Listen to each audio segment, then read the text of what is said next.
I never dreamed in my wildest dreams a few years ago that I would ever be up here with you guys. I have John to thank for pulling me out of storage after 30 years and a career that I thought I would never have. I call it Career 2.0.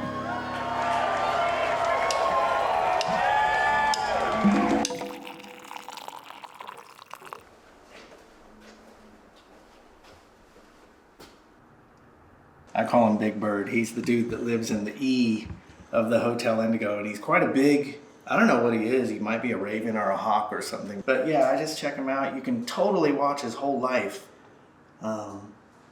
Yeah, it's amazing. There he is, right there, actually. And he's just slowly building this huge nest that he lives in right there. I didn't actually know that I was going to stop doing music. It was something where I just got so discouraged, and it was such a low point in my career that I just turned it off one day and didn't go back in the next day and the day after that. Before I knew it, it was like decades, and I really didn't get seriously back into it until I met John Carroll Kirby. We do live in a culture that really worships youth and feels very much like a young man's game. But I started to feel stronger feelings that there really was a place for me in the music business and a place for me to just operate within my own narrow lane, just being myself, being authentic and true to my own self.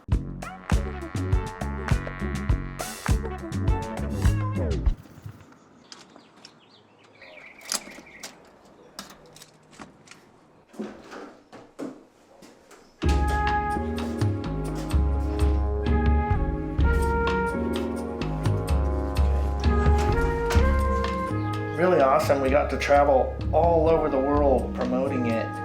The record company was super disappointed because it only sold 500,000 records, which sounds completely absurd, but after selling a few million records, that was considered to be a real failure. I really wanted to be in the music business. My dad would always say, you know, anything you want to do in this life, it's just a ladder. And he said, don't look at the top of the ladder, just look at the rung that's right in front of you so that you don't ever get intimidated or scared of your dreams. And he said, one day you'll wake up and you'll look down and you won't even believe how high you climbed. I guess looking at all this stuff, it's kind of amazing to me because I'm 59 years old now, and there was a time where I was just a little kid living in Hayward, California.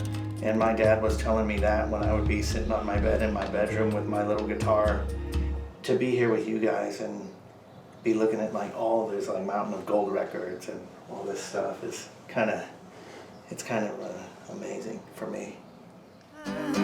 Oh, look into my eyes, can't you see they're open wide? Would I lie to you, baby? Would I lie to you? Oh yeah. Oh man, I haven't played this song in 20 years or 30 years. Oh yeah! Don't you know it's true?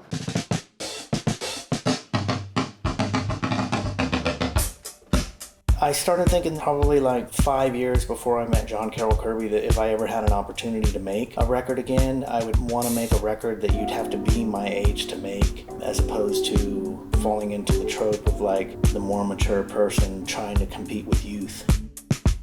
So here we got the Holy Hell session, which I'm quite proud of. Very few tracks. Claps, drums, bass, percussion, horn, synths, Rhodes. That's it. I remember thinking when we started Sundown, don't place significance on this. The only thing you want to do really is just get out of your own way.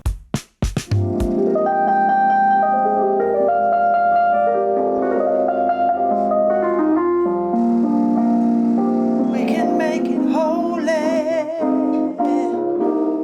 There is a certain intangible magic that happens when me and John Carroll Kirby get into a room together, and I just thought to myself, who am I to get in the way of that? We can't stop the hands of time.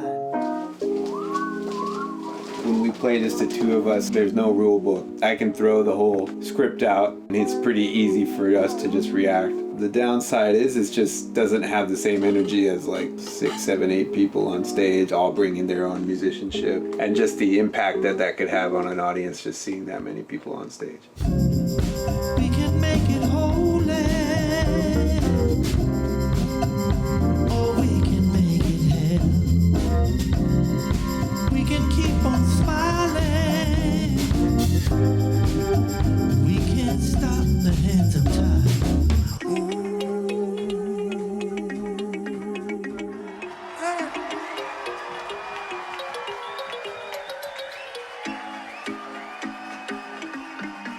Thank you, guys. Thank you so much. This is like kind of a super amazing night for me because my dad is here, and my older brother Mike is here as well, and you know they saw me in the '90s and saw me on Arsenio Hall and Jay Leno and things like that and MTV, but that was career 1.0, and none of us in the Chacon family ever thought there was going to be a career 2.0. So, you know, we lost my mom a few years ago, and my dad would always say, my dad would always say, I wish your mom could have seen this. I love you, Dad.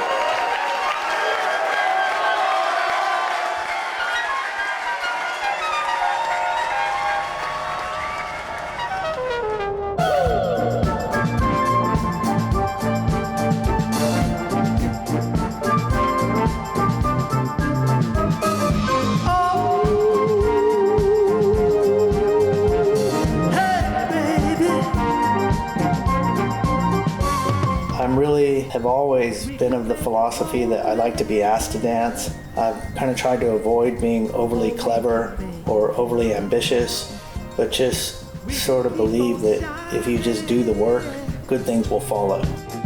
We can't stop the hands of time. Yeah! The pieces fell into place organically, as it has always sort of been throughout my creative life. We can keep on shining. We can't stop the hands of time. Yeah.